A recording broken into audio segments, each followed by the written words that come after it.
मित्रों नमस्कार। एक बार पुनः हमारे साथ कौन उपस्थित है? गौरव। गौरव जी। नदियों की श्रृंखला, इस श्रृंखला में क्या आज कोई नदी है क्या? जी सर, आज का नदी है सर बागमती नदी। बागमती नदी? जी। तो इसके बारे में थोड़ा प्रकाश डालिए आप। जी सर, ये जो है मुख्य रूप से दो देशों में जो है प्रवाहित होती है। दो? जी। कौन कौन देश? नेपाल और भारत। नेपाल और भारत? जी। इसका मतलब यह हुआ कि इसका जो उद्गम का स्रोत है वह विदेशी है। बिल्कुल सर। वो कैसे? ये जो है सर नेपाल से इसका जो है उद्गम होता है। कहाँ से? वो जो है सर काठमांडू घाटी है, वहाँ पे जो है शिवपुरी जो है पर्वत श्रृंखला है। अच्छा। जिसको महाभारत श्रेणी भी कहते हैं। हाँ। वहीं पे बागद्वार से जो है इनका जो है उद्गम होता है। बागद्वार? जी बिल्कुल। वाह क्या बात है, बागद्वार से इसका उद्गम होता है। वहीं पर कोई नेशनल पार्क भी है क्या? जी सर, वहीं पे जो है शिवपुरी जो है नागार्जुन नेशनल पार्क है। Shivpuri Nagarjun national park? जी। वाह क्या बात क्या बात। तो आइए, वह अपना रास्ता कैसे बनाती है, आगे बढ़ती है? जी सर, वो जो है सबसे पहले जो है मतलब नेपाल के बागमती प्रांत से होते हुए। बागमती प्रांत भी है? जी बिल्कुल, नेपाल में एक प्रांत है। अच्छा, इस नदी के नाम पर एक प्रांत भी है? जी। बागमती प्रांत? जी बिल्कुल। उसी प्रांत में काठमांडू है? जी। अच्छा। उसी प्रांत से होते हुए ये प्रवाहित होती है। सबसे पहले ललितपुर जिला आती है। हाँ, नेपाल में ललितपुर जिला भी है। जी। उसके बाद मध्य प्रदेश, उसके बाद सीतामढ़ी, उसके बाद शिवहर, फिर मुजफ्फरपुर, फिर दरभंगा, उसके बाद खगड़िया में। उसके बाद खगड़िया। खगड़िया में कोसी या बूढ़ी गंडक से यह मिल जाती है। जी। तो जैसा कि गौरव ने कहा कि यह बागमती प्रदेश से होकर बहती है, तो काठमांडू घाटी और एक और जगह है ललितपुर जिला में पटान, तो यह काठमांडू घाटी और पटान को विभाजित करती है। फिर बागमती प्रदेश से आगे बढ़ती है, आगे बढ़ने के बाद मधेश प्रांत में आती है ना? जी बिल्कुल। मधेश प्रांत अर्थात वो जो जिसकी राजधानी जनकपुर है, मिथिला भाषी क्षेत्र कहेंगे, नेपाल का मिथिला भाषी क्षेत्र मधेश प्रांत हुआ। जी। तो उधर से बहते हुए यह भारतीय सीमा में सीतामढ़ी में एक जगह है बैरगनिया रेलवे स्टेशन, उसी के समीप यह सीतामढ़ी डिस्ट्रिक्ट में प्रवेश करती है। तो सीतामढ़ी में जिस जगह में प्रवेश करती है गौरव, उसके बारे में थोड़ा सा बताएं आप। जी सर, सीतामढ़ी में जो है sir Narkatiaganj, Samastipur Narkatia rail line है ना? जी, वहीं पर ढोंग रेलवे। ढोंग नहीं, ढेंग। ढेंग। अच्छा चलिए, कोई बात नहीं है, ढोंग से ही याद रखेंगे। ढोंग से मिलता जुलता शब्द है ढेंग। ढेंग जो है, हाँ, ढेंग रेलवे स्टेशन है। वहाँ से 2.5 किलोमीटर उत्तर में एक जगह है, उस जगह का नाम बताइए आप। जी सर, उस जगह का नाम है सर शोरवाटिया। हाँ, शोरवटिया।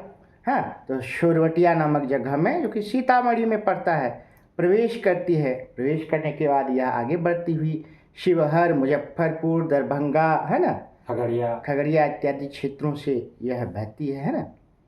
यह नदी जो है नेपाली सभ्यता का केंद्र है, केंद्र बिंदु है ना? जी बिल्कुल। वो कैसे? आध्यात्मिक दृष्टिकोण से भी और धार्मिक दृष्टिकोण से भी। जी सर। धार्मिक दृष्टिकोण से कैसे, वो आप बताएं। यहाँ पे जो है सर 3 मंदिर है सर। 3 मंदिर इस नदी के तट पर हैं? जी बिल्कुल।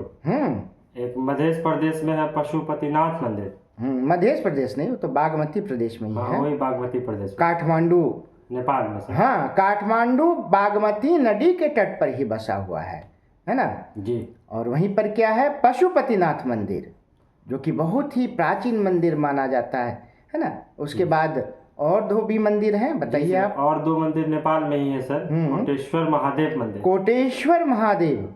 एक अन्य है सर गोकर्णेश्वर मंदिर। हाँ, तो ये 3 बहुत ही प्रसिद्ध मंदिर इस नदी के किनारे अवस्थित हैं, है ना? जी। अब आइए कि यह नदी बाढ़ भी लाती है।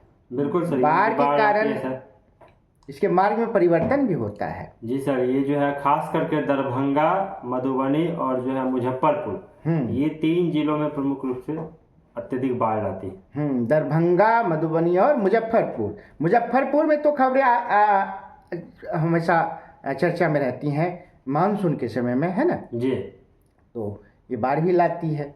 अब आइए कि इसकी कुछ सहायक नदियाँ भी हैं, उसके बारे में आप बोल दें। जी सर, इसकी जो है सहायक नदियां हैं सर, लाल बकैया। लाल बकैया जी। उसके बाद है सर लखनदेई। लखनदेई जी। उसके बाद है चकवाहा। चकनाहा। चकनाहा के बाद है सर जमुने। जमुने। उसके बाद सिपरी घाट। सिपरी घाट। धार। आगे उसके बाद है सर कोला। जी। और भी कुछ एक दो। उसके बाद छोटी बागमती है। छोटी बागमती भी है। विष्णुमती भी है। मनोहरा भी है। जी। वाह, देखिए गौरव ने इनकी सहायक नदियों के बारे में कितना अच्छा प्रकाश डाला, है ना। तो यह बागमती नदी है ना, जो कि नेपाल से प्रवाहित होते हुए कहाँ तक आती है। हाँ, हमने तो मोहना बोला ही नहीं। यह सबसे पहले बिहार में कौन नदी से मिलती है? बिहार में कमला। हाँ, कमला के बाद कोसी नदी से। जी। वही खगड़िया के पास बदला घाट वगैरह है, और उसी के बाद फिर शायद बूढ़ी गंडक से मिलकर यह संयुक्त हो जाती है। बाद में फिर सभी तो गंगा में ही मिलती है। गंगा में मिल जाती है। गंगा में ही मिल जाती है। तो इसमें कमला नदी भी मिलती है, कोसी नदी भी मिलती है, और बाद में बूढ़ी गंडक नदी में मिल जाती है खगड़िया के आसपास। जी। है ना, मुंगेर के उत्तर में। तो बागमती नदी के बारे में हमने चर्चा की, एक विशेष खास जानकारी। और नेपाल में है जो है सर ये 195 किलोमीटर पर। हाँ, लंबाई देखिए, लंबाई छूट गया था ना।